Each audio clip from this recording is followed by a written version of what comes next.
اگر میں ان مجبوریوں کو اردو میں بیان کروں تو ذرا مناسب نہیں ہوگا، مگر جو بات ہے، جو اصولی بات ہے، میں آپ علماء کی اکثریت ہے یہاں، میں یہ بات عرض کرتا ہوں اور پہلے بھی کہتا رہا ہوں، اگرچہ میں یہ جانتا ہوں کہ جن علماء سے یہ بات کہنے کی زیادہ ضرورت ہے وہ یہاں موجود نہیں ہے، مگر بہرحال بات پہنچ جائے گی۔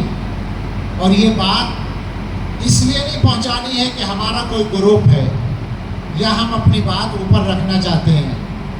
اللہ کے گھر میں اللہ کی قسم کھا کر کہتے ہیں کہ حالات کا یہ تقاضا ہے کہ ہم لوگ اپنے رویے اور اپنے طرز عمل کو بالکل شریعت و سنت کے مطابق بنا لیں، ورنہ کہاں ہوں گے اس کا کچھ اندازہ نہیں کیا جا سکتا۔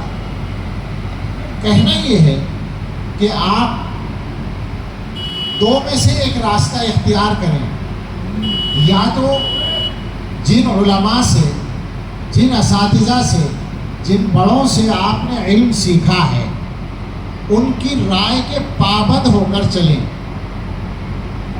یہ سب سے آسان اور عافیت کا راستہ ہے۔ عافیت کا مطلب یہ نہیں کہ اس میں کوئی بے عملی ہے، بلکہ حفاظت ہے اس میں غلطیوں سے۔ لیکن اگر آپ اس راستے سے کچھ اختلاف کرنے کا ارادہ رکھتے ہیں تو اللہ کے واسطے اپنی رائے قائم کرنے کی بنیاد سیدھے سادے لفظوں میں دنیا کی کسی بات کو نہ بنائیے۔ آپ نے قرآن و حدیث کو پڑھا ہے، اگر آپ کے اندر یہ صلاحیت ہے کہ آپ کسی مسئلے میں خود سے رائے قائم کرنا چاہتے ہیں، یہ جو عام طور پر پیش آ رہے مسائل، تو بہت اچھا ہے، گنجائش ہے آپ کے لیے، مگر یہ شرط ہے کہ آپ کی وہ رائے فلاں کے دباؤ میں یا فلاں کے احترام میں یا فلاں چیز کے لالچ میں بالکل نہیں ہونی چاہیے، یا فلاں مجبوری کی بنیاد پر بالکل نہیں ہونی چاہیے۔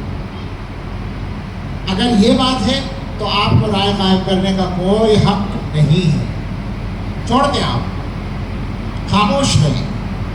لیکن اگر آپ جا رہے ہیں کسی طرف تو آپ کے جانے کی بنیاد اللہ اور اللہ کے رسول کی رضا ہونی چاہیے، قرآن و حدیث کی دلیل ہونی چاہیے، شریعت کی اور اپنے اکابر کے طریقے کی دلیل ہونی چاہیے۔ معلوم ہے مجھے، میں ہو سکتا ہے مجھے کوئی آدمی یہ کہے کہ ہاں تمہیں کیا فکر ہے، تم تو دارالعلوم میں پڑھاتے ہو، نہ تمہیں چندہ کرنا ہے، نہ کہیں مسجد میں امامت کرنی ہے، کسی کا دباؤ نہیں، کچھ نہیں، تو تم بے فکری سے یہ بات کر رہے ہو۔ بالکل ٹھیک ہے یہ بات، ہو سکتا ہے کہ میں بھی آپ کی جگہ ہوتا تو مصیبت میں بھی مبتلا ہوتا، لیکن سوال یہی ہے کہ علماء کا کردار پھر زندہ کب ہوگا؟ معلوم ہے کہ مجبوریاں ہیں، لیکن کوئی بھی مجبوری شریعت کے مقابلے میں نہیں آ سکتی۔ آپ کو اپنے مدرسے چلانے ہیں اور ان کے لیے وسائل چاہیے۔ میں تھوڑا اردو کی طرف آ گیا۔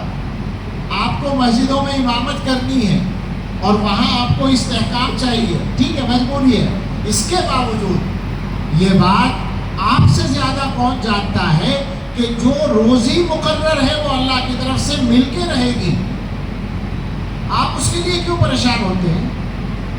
کیا یہ بات سچی نہیں ہے کہ آج کے زمانے میں ہماری مساجد میں اکثر مسجدوں کے اندر ہمارے جو امامت کرنے والے علماء یا قراء یا حفاظ ہیں وہ مسجدوں کی کمیٹیوں کے اشارہ ابرو کے پابند ہیں، یا مسجد کے متولی صاحب کے ذوق کے پابند ہیں؟ جو متولی صاحب دین کا ذرا سا علم نہیں رکھتے،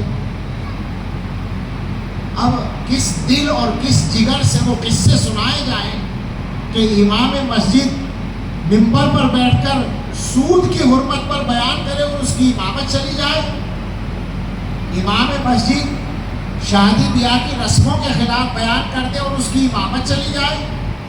یہ مصیبتیں ہمارے اس ملک میں، ہمارے علاقے میں ہو رہی ہیں۔ میں ان مسجدوں کو اور ان اماموں کو جانتا ہوں. کون کر رہا ہے یہ؟ وہی جن کے ہاتھ میں نااہلی کے باوجود نظام دیا گیا ہے. ہمارے یہاں کوئی ذمہ داری دینے کا معیار یہ نہیں ہے. مسجد کی ذمہ داری ہے کہ فلاں آدمی 5 وقت جماعت سے نماز پڑھتا ہے، تہجد پڑھتا ہے، دیندار آدمی ہے، لہٰذا اس کو مسجد کا متولی ہونا چاہیے. دیکھا ہے کہیں اس معیار سے کسی کو متولی بناتے ہوئے؟ اور جب نہیں ہے یہ معیار تو یہ مصیبت تو جھیلنی ہوگی. یہ ہو رہا ہے.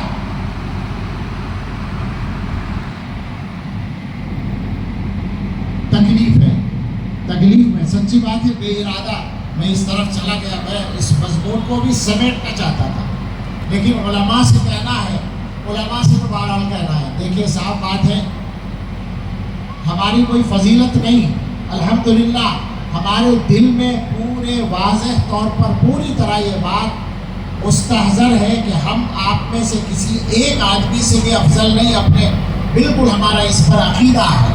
لیکن اللہ تعالیٰ کے یہاں کسی آدمی کی کوئی ڈیوٹی مقرر کر دی گئی، کسی کی کوئی ڈیوٹی، تو اپنی ذمہ داری پوری کرنا ضروری ہے. اس لیے ہم اپنے فضلاء سے، علماء سے کہیں گے کہ ہماری ڈیوٹی ہے تو ہر ایک قدم پر ہم اس آوارہ قدم سے دیکھ کے چل، ہاں دیکھ کے چل کہتے رہیں گے.